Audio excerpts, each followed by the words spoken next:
Salut à toi, c'est Atlas. Bienvenue dans cette vidéo où on va parler d'un mouvement que j'affectionne particulièrement, qui est une pièce maîtresse de mes entraînements de poussée. Je te parle aujourd'hui de la pompe à 90 degrés ou plus communément appelée par nos amis anglophones, la 90 degree push-up. Alors la 90 degree push-up, c'est un mouvement de poussée qui sollicite majoritairement les triceps, les deltoïdes et les trapèzes supérieurs, qui consiste à partir en bend arm planche. Attends, j'ai un petit schéma, je vais te le montrer. Tac. Donc départ, comme tu peux le constater ici, en bend arm planche sur para ou au sol directement. En poussant avec les bras et en gardant les jambes bien droites, tu vas ainsi réaliser un angle de 90 degrés avec tes pieds pour finir en handstand, les épaules bien ouvertes. Il s'agit là donc de la phase concentrique, et pour la phase excentrique, il suffit tout simplement de redescendre en bend arm planche sans que les pieds touchent le sol. Et ainsi donc, tu as réalisé une répétition. Tu peux aussi partir du haut, c'est-à-dire partir dans handstand, redescendre en bend arm planche et remonter en handstand. C'est aussi une répétition que tu peux considérer valide. Voilà, donc c'est un super mouvement qui a un transfert extrêmement intéressant sur des mouvements comme la full planche push-up ou la straddle planche push-up. Donc voilà, mais c'est un exercice qui est une figure en elle-même parce que c'est quand même à un niveau relativement avancé. Au vu de la tension mécanique et du temps sous tension que tu as avec ce mouvement, c'est vraiment très adapté pour l'hypertrophie et développer des gros triceps et des grosses épaules. Donc je te conseille sincèrement de travailler ce mouvement si tu veux te développer physiquement. Mais avant de le travailler et avant de passer au tutoriel, je vais te demander certains prérequis. Le premier prérequis, ça va être d'avoir une bend arm planche bien solide de 10 secondes au moins au minimum. Voilà. Un handstand bien équilibré et bien rigide avec si possible une ouverture des épaules assez poussée parce que souvent on a un handstand banane quand on fait des 90s parce qu'on n'a pas assez d'ouverture d'épaule. Voilà. Et quelques handstand push-up.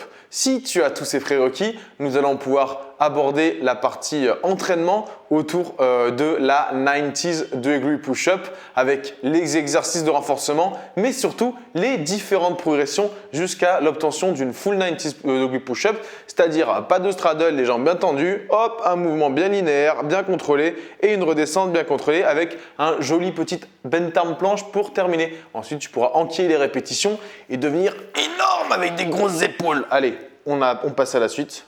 Et nous voici dans la partie progression. Donc en première progression, je te conseille d'essayer de voir ton niveau sur la Tuck 90 degree push-up. Je l'appelle comme ça, même si j'en ai bien conscience, ça ressemble juste à une montée en force. Mais c'est la variante la plus simple que j'ai trouvée concernant ce mouvement. Ensuite, tu as la Straddle 90 degree push-up qui consiste bien entendu à faire comme une full sauf que tu as les jambes écartées et ça simplifie grandement le mouvement. Donc une fois que tu as une belle Straddle 90 degree push-up, tu peux commencer à attaquer la full. Mais la différence est quand même vraiment conséquente, tu t'en feras ta propre idée. Et comme dernière progression, je te propose cette variante un peu spéciale. Il s'agit en fait de la One Leg 90 degree push-up. Bon, je t'avoue, à part moi, je ne vais personne faire ce mouvement. C'est intéressant parce que du coup, tu as une jambe qui est repliée. C'est pas très pratique pour bench et tu peux pousser avec cette jambe repliée sur la jambe tendue en fait et ça t'aide. Donc c'est une bonne variante pour progresser. Ensuite, tu peux bien sûr faire à l'élastique, même si au niveau setup, c'est un peu galère comme vous pouvez le constater. Ça permet de faire une 90s en la simplifiant. Maintenant, on va passer aux exercices. Comme premier exercice, une fois que tu as terminé ta meilleure progression, je te recommande de faire de la négative. Donc là, le principe, c'est que tu pars en stand, tu descends en bend arm planche et tu tiens. Donc là, je l'ai fait en full, maintenant je le fais en straddle. Tu fais en fonction de ton niveau, bien entendu. Ensuite, après, pour le renforcement, il n'y a pas de secret. La HSPU, c'est un mouvement qui ressemble énormément à la 90s, couplé avec une bend arm planche, c'est très intéressant. Donc, tu peux en réaliser en profondeur, et plus tes jambes descendent bas vers le sol, plus ton mouvement ressemble plus ou moins à une 90 degree push-up. Donc, je te conseille de bien spammer, bien bourriner ce mouvement en particulier. Ensuite, comme mode mouvement que j'apprécie énormément, tu as forcément le L-sit to handstand, en fait, qui consiste à redescendre en équerre, gainer le temps que tu le souhaites, mais le tout c'est de mettre un petit hold et remonter en handstand. Ainsi, tu renforces forcément énormément tes épaules sur plusieurs angles et ta sangle abdominale. Voilà, tu peux les réaliser de manière explosive ou de manière très contrôlée. Ça impressionne beaucoup, c'est un mouvement que j'apprécie particulièrement. Ensuite, tu as la bend arm planche, simplement. Il faut toujours avoir une très bonne bend arm planche. C'est un très bon exo de gainage. Et ensuite, comme dernier exo, je te recommande un exo de volume. Et la tuck planche push-up correspond parfaitement à ce genre d'attente, peu importe ton niveau. Et forcément, si tu veux devenir fort et progresser, je te recommande de bien manger, équilibré, il n'y a pas de surprise.